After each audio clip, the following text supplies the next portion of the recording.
and the wife of the president, you need a large staff.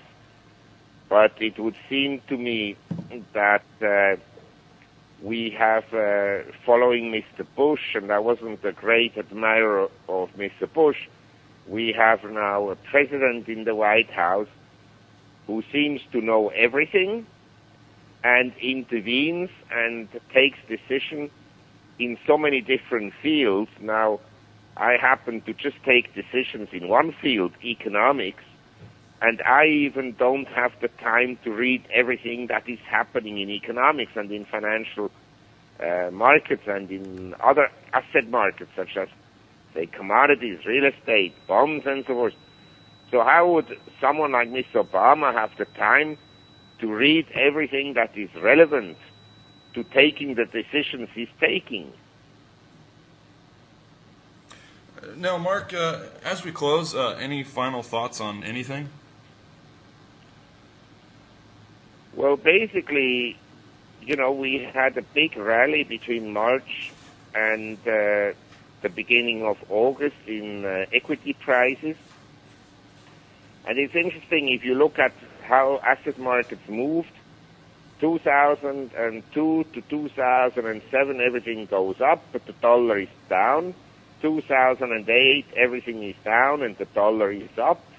And then since early March, everything is up again, but the dollar is down. And so my view is that after this strong rally in equity prices that we had, we are due for some kind of a resting period, a correction. And during this correction time, maybe bonds and the dollar could rally somewhat, maybe for a month, maybe for 3 months. And that if equity prices go down below, say, 900 or approach 800 on the S&P 500, we'll have stimulus package number 2, more deficits and more money printing.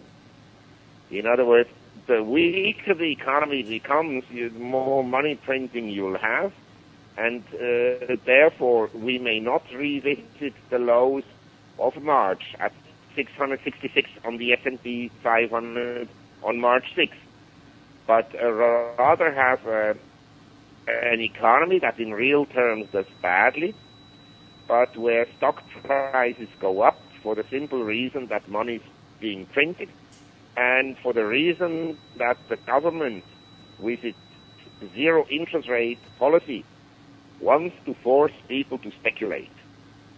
Because obviously when interest rates are zero, and when you have an inflationary bias, to hold cash is in the long run not a desirable proposition, nor is it desirable to own government bonds.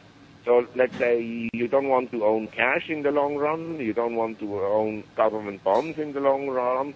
What else is there? Real estate, stocks, and say commodities. Now, for most people to invest in commodities is not so easy, whereby most people could buy physical gold, but ideally they should keep it outside the U.S. Then a lot of money flows obviously into equities, which is the ultimate investment destination of most financial institutions. As we close, Mark, can you tell our listeners how they can follow your work? Well, I have a website called www.bloomboomdoom.com. bloomboomdoom.com. Okay, Mark, thanks so much for your time today. We really appreciate it. It's my pleasure. Thank you. Bye-bye.